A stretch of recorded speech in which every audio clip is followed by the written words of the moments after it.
In this video, we're doing some old school coffee brewing using a full immersion brewer from Bonavita.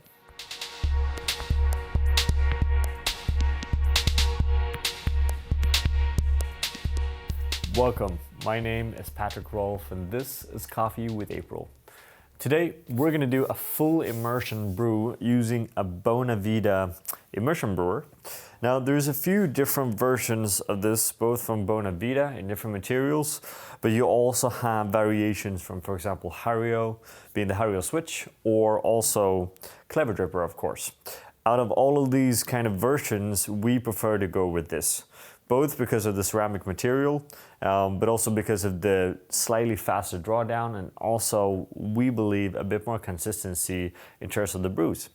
Now, it's a brewer that we kind of came across dating back on when we've been in the World Brewers Cup, because a lot of people, including us, have been using this for the Compulsory round, which is kind of the mystery coffee round.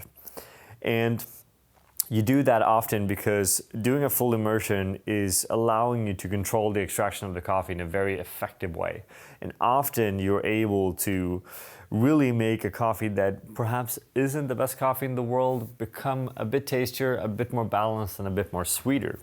So we want to share a recipe that we actually used in one of these competitions in the past. Also because we're predicting this to kind of come back in style, because there's been some rules and regulation updates in the World Brewers Cup where, for example, they're going to start judging your workflow in Compulsory, and they actually increase the amount of volume of coffee you have to serve for the guests. So we predict that the old school kind of Aeropress approach that a lot of people have been using is going to go out the door, and we're going to see a lot more of this. So we thought it would be fun to share how we currently brew with it.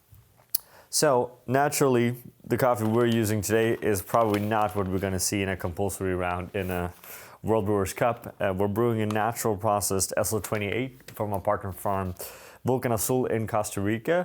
Again, one of our favorite coffees. We're featuring it in this month's limited box together with an anaerobic lot of the same varietal that placed fourth in the Cup of Excellence, so check that out. With that, this is how we brew. So, the filter is already pre-wet. We're using a Melita filter. We're gonna dose 14 grams of coffee. We're actually grinding it on a ditting behind me on setting number 8. If you wanna grind this on, for example, a Comandante, that would be closer to a 2022. So start within that region when you start grinding. Now, the water we're pouring on sits at 92 degrees Celsius. And we're gonna pour on a total of 240 grams of water, which is giving us roughly a 1:17 ratio with a tiny bit more liquid. So we're making sure the pour is quite aggressive, filling all of the water at once.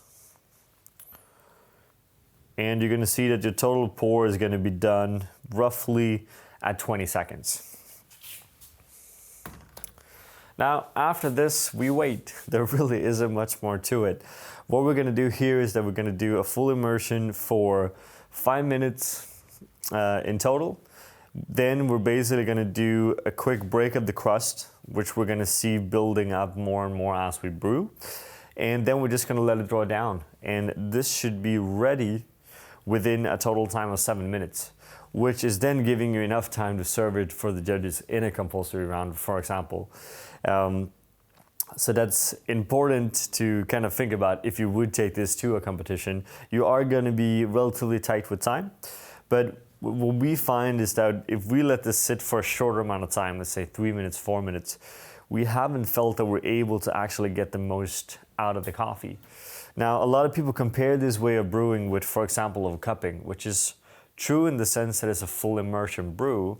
But what you need to factor in also in a cupping format is that your coffee actually continues to extract in the bowl, right?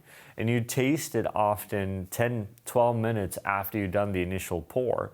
So the coffee continues to extract. So if I go 4 minutes, which I might do in a traditional cupping, open it up, let it go down, we're actually gonna end up with a coffee, regardless of TDS, that seemingly hasn't extracted this coffee as well as we want to. So that is definitely something to consider when we do this kind of brewing style.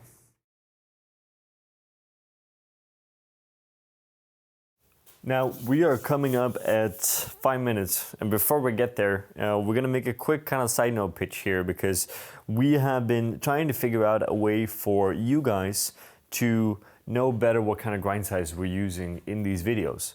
And that's been a kind of a tricky one, but we actually have this cool little gadget coming from Curve now that is gonna allow us to actually give you a micron size.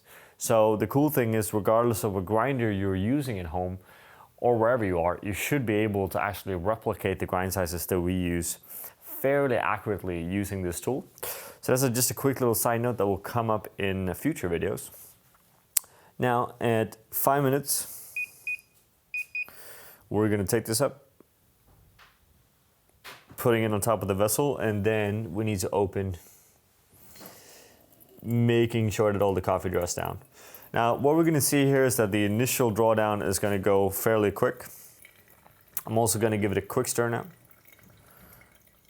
The initial drawdown is gonna go fairly quick, but then we're gonna see it actually slow down a bit. So, like, for being a full immersion brew, we're actually grinding on the coarser side. And part of that is just, again, to allow this single drawdown to be a bit faster, right?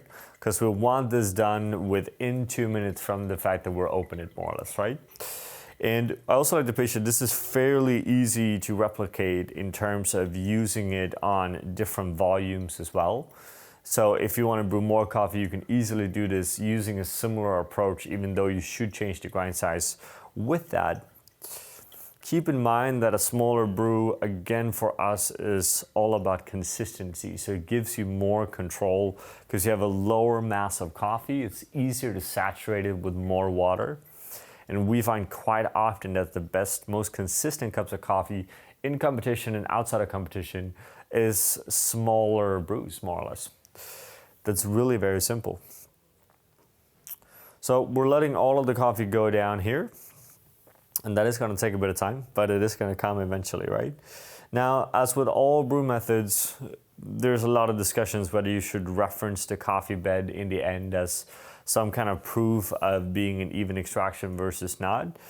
I should say that we don't necessarily believe that to be very important. We think the aspects of the brew that you can't see because the bed is covered in water has a lot more impact. However, you should be left with a fairly smooth, even bottom when it comes to this brew method. Now all of the water has gone through. I'm gonna close it. And then we're basically done. Like, part of what we like here, even if the brewing device itself is not the prettiest, it's a very kind of clean, effortless way to brew coffee. So let's say you go into a compulsory round where they're now gonna be judging how you're actually brewing and your workflow, then this is a very effortless way to do it that is going to make sure that it's easy for you to make sure you get the highest possible score. Now, keep in mind that workflow also entails stuff like, are you pouring consistently? Are you pouring in the right amount of time, the same amount of time? Are you pouring the right amount of volume? So all of those details are going to be really important for anyone wanting to go up in a compulsory round. We also have a breakdown of my own competition in the World Barista Cup 2019. We have a bunch of videos there if you want to see more details fact about it. That being said, it's also just a fun way to brew coffee at home that is really easy and kind of effortless. So with that, we want to thank you all for watching. As always, a special thank to all of the Patreons supporting us. You guys are going to get some special insights into how we're using this brewer and how I dealt with it with the compulsory in the past as well when competing. With that, we want to say thank you for watching. Have a good day. We want to give a special thank you to all of our Patreon supporters. It's because of you that we are able to continue to make these videos. And we want you all to feel free to always come with suggestions and ideas on the content that you want to see because we are doing this for you and because of you. Thank you from all of us here at April.